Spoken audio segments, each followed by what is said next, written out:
et les Biarros sont arrivés déterminés. Pourquoi pas prendre un point à Castres et pourquoi pas mieux si jamais ça sourit, mais ça commence très mal pour eux avec cette relance énorme, facile même presque de Brice Dulin qui dépose tour à tour toute la défense biarrote, des plaquages manqués partout et derrière tout va très vite avec Bonello, avec Thalès qui allonge vers Palis.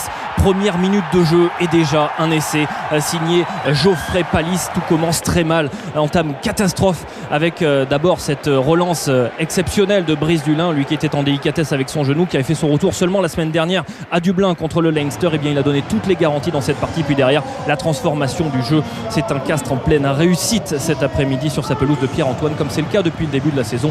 Castres impérial à domicile et qui a du mal à l'extérieur. Les Castrés continuent d'envoyer du jeu, on est sur l'action suivante et encore des plaquages manqués avec Dulin qui se propose avec à l'extérieur Cabane, le jeu qui rebondit, la passe lobée pour Palis qui va faire un doublé, mais il y a le bon retour.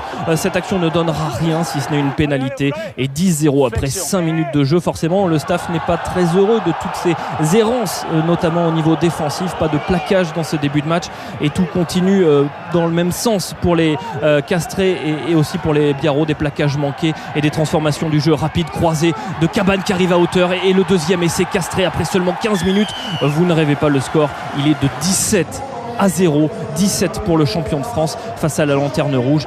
Début de match catastrophe pour les Biarros et leurs espoirs de points de bonus défensifs qui sombrent sous les yeux des frères Lacafia. Il y en a un qui sourit, c'est le Castré, et l'autre forcément blessé, le Biarros qui fait grise mine. Les Castrés continuent d'envoyer du jeu, on est autour de la demi-heure de jeu et ils n'hésitent pas à repartir de leur camp puisque tout va bien, puisque tout leur sourit. On place en débordement Palis qui est bien redoublé et qui accélère Geoffrey Palis, l'un des hommes de ce match. Il est en 1 contre 1 face à Petersen, il le dépose, il se relève, il s'accroche et il y a le geste défensif et cette faute intentionnelle de Damien Traille. Carton jaune pour cet en avant volontaire. Biarritz va terminer la première période en infériorité numérique pour cet en avant volontaire et comme c'est souvent le cas dans ce match, ça va payer cash avec un essai de Wiyongi quasiment sur la sirène de cette première période. La défense a été aspirée à l'extérieur et le pilier droit de Castres a marqué l'essai, applaudi par Dari Carrère. Et en revanche, c'est le masque du côté de Serge Blanco. 27-0, c'est le score à la pause.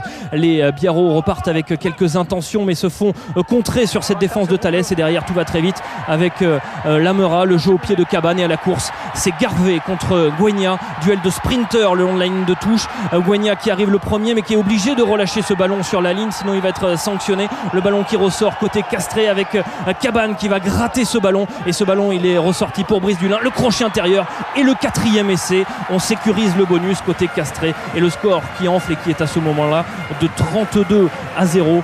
Chaque attaque de Castres se termine par un essai, le crochet intérieur et les appuis de Brice Dulin. Ce Castres a été relancé par sa période européenne et la petite rentrée de Geoffrey, c'est là le fils de Philippe pour la dernière demi-heure. C'est pas ce qu'il y a de plus simple.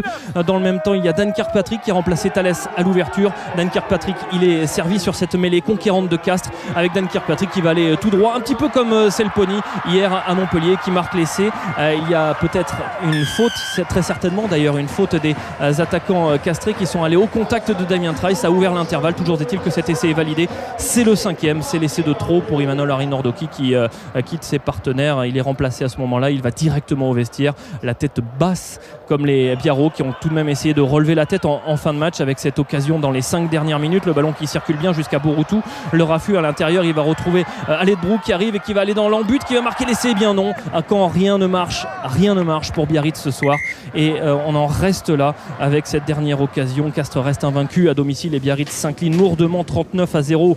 Biarritz qui a mal au crâne, le BO tête basse à une semaine de recevoir le Racing. Il y a plus simple pour se relancer, d'autant que ce soir, même s'ils ont fait face, les Biarros et Imanol Arinordoki ont bien du mal à entrevoir une issue positive à cette saison décidément bien galère.